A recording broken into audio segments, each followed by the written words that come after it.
이를 짐작케 하는 550년 전의 문서가 바로 얼마 전에 발견됐습니다. 지난 9월 10일 550년 전에 추노 관련 문서가 발견됐다는 보도가 있었다.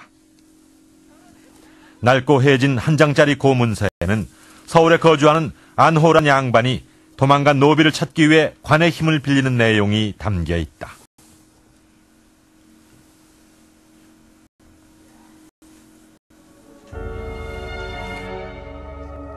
여종 몰개가 남편과 아이들을 데리고 전라도 영광으로 도망갔는데 정확하게 영광 어디에서 살고 있는지 모르니 관에서 이를 파악해달라는 것이다.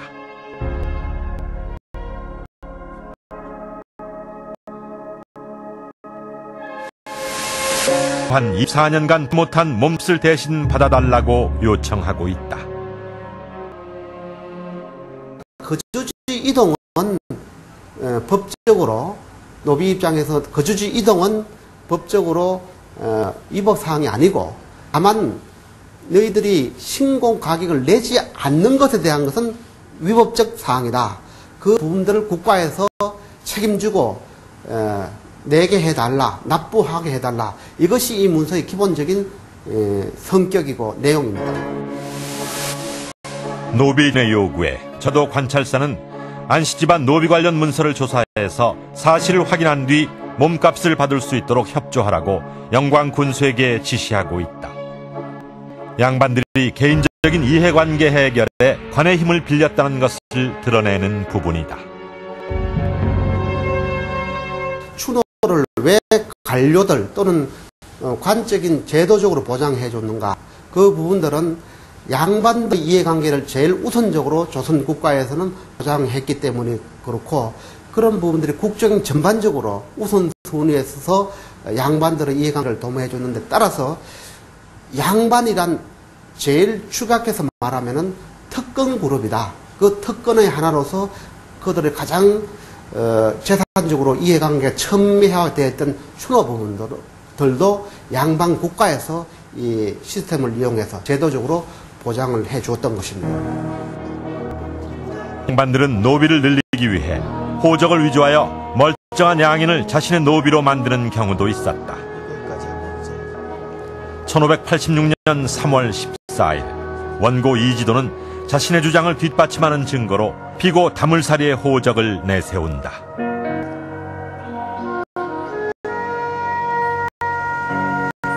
경자년 호적에는 다물살이가 저희 집 종 윤필과 혼인을 했다는 사실도 나와 있습니다.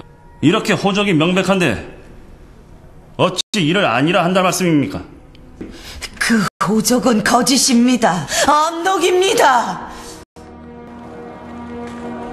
호적에는 분명히 다물살이가 양인 부모 밑에서 태어났으며 양인 신분으로 이지도 집안의 종 윤필과 결혼했다고 나와 있었다. 그러나 다물살이는 그 호적은 암록, 이지도가 위조한 것이라고 주장했다. 어두울 암자와 기록할 녹자를 써서 암록, 몰래 올린다, 뭐 이런 뜻이겠죠. 이러한 방식으로 이러한 방식으로 남의 양인을 자신의 노비로 만드는 그러한 일이 적지 않았던 것 같습니다. 암록은 굉장히 흔한 사례고 또 흔한 일이었기 때문에 아마도 다물살이도 암록이라는 항변을 했던 것 같습니다. 호적은 조선의 국가운영 기본 자료였지만 본인의 신고를 바탕으로 작성됐다. 그래서 이를 악용해 노비의 수를 늘리는 암록이 왕왕이 있었다. 양인을 노비라고 호적에 올리는 것을 암양위천이라고 했는데 중형으로 다스리는 범죄였다. 실록에는 이런 사건 기록들이 많이 나타난다. 양인은 국가의 국역을 담당하는 근간이 있는 계층인데, 이러한 양인을 억압해서 개인 사유화하는 이런 행위, 그리고 국가의 공무를 압공이천의 경우 공무를 사사로운 사무라하는 이런 행위는 국가의 근간을 흔들고 체제를 위협하는 아주 중대한 그런 행위로 간주돼 인식이 돼서 처벌이 굉장히 엄격하게 처벌을 했습니다. 조선 후기 숙종 24년에 편찬된 수교 집록에는 타인 소유의 노비를 몰래 호족에 올려 자신의 소유로 하는 암록을 엄히 다스릴 것이며 죄를 지은 본인을 포함한 모든 가족을 변방으로 강제 이주시키는 처벌을 내린다고 기록돼 있다.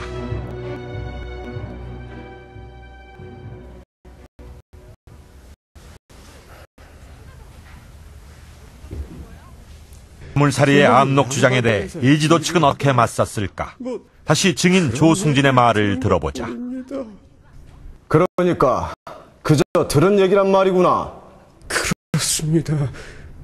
솔직히 저는 이 다물살이를 본 적도 없고 그녀가 관비로 투탁한 사실도 잘 모릅니다. 투탁이란 국가의 세금이 부담스럽고 먹고 살기 힘든 양인이나 윤의 횡포를 견디다 못한 노비들이 권세 있는 가문이나 공공기관에 자신을 몰래 의탁하는 것을 말한다. 이지도는 다물살이가 성균관 노비로 투탁했다고 주장한다. 다물살이가 사위와 함께 영암구 아전을 매수해서 성균관 소속의 노비로 자신의 신분을 바꿨다는 것이다. 투탁이라는 것은 노비의 소유권 자체에 대한 분쟁, 형사적인 문제이기 때문에 차원이 다른 문제로 훨씬 더 투탁이 무거운 주인 입장에서는 죄가 되고 국가에서도 그렇게 취급을 해서 소송을 진행했습니다. 암록과 투탁이라는 양측의 주장 팽팽했다. 법정에서만큼은 신분차별 없이 원고와 피고가 마음껏 주장을 펼칠 수 있었다. 그렇지만 그를 가까이 하고 여기 넓은 양반들이 양인이나 노비들보다는 유리하지 않았을까? 당시 노는 일반적으로 이제 그 양반들이 이제 무시하면서 하는 얘기, 이제 일자무식 혹은 유구무원 이렇게 표현합니다. 한 글자도 뭐 읽을 줄 모르고 입은 있지만 자기 논리를 말할 수 있는 능이 없다. 근데 이런 사람들이 그럼 어떻게 소송을 했을 것인가? 이제 상당히 이게 궁금해진 거고, 다문살이 같은 경우는 뭐 상당히 나이 많은 더군다나 여성 할머니 아닙니까? 그게 어떻게 가능했을까? 이제 생각을 좀 이제 우리가 해봐야 될 것 같은데. 혹시 다물살이에게 소송을 도우는 사람이 있지 않았을까? 실제로 외지부라고 해서 오늘날의 소송 브로커와 같은 이들이 조선에도 있었다. 그러나 법치가 아닌 도의 나라를 꿈꾸었던 조선에서 외지부는 용납되지 않았다. 이치에 닿지 않는 송사를 일으키는 자, 사람을 꾀어내 재판을 일으키는 것을 업으로 하는 사람이라고 해서 곤장과 유배형에 처하는 중죄인으로 여겼다.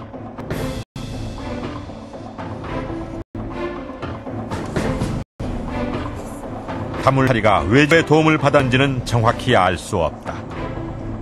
그러나 다물살이의 사위인 구지의 평판을 고려했을 때 충분히 가능성이 있다. 구지는 본시 매우 그 교활한 사람으로서 부요하게 살면서 우리 집안을 능멸하고 그 불순한 말을 자주 뱉어내면서 뱉어내었다. 뭐 이런 이야기죠.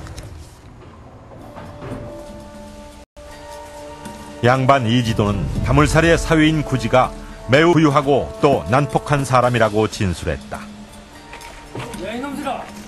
실제로 이지도는 인이와 그 6 소생들의 신공을 받기 위해 구지의 집으로 찾아갔다가 봉변을 당한 경험이 있었다.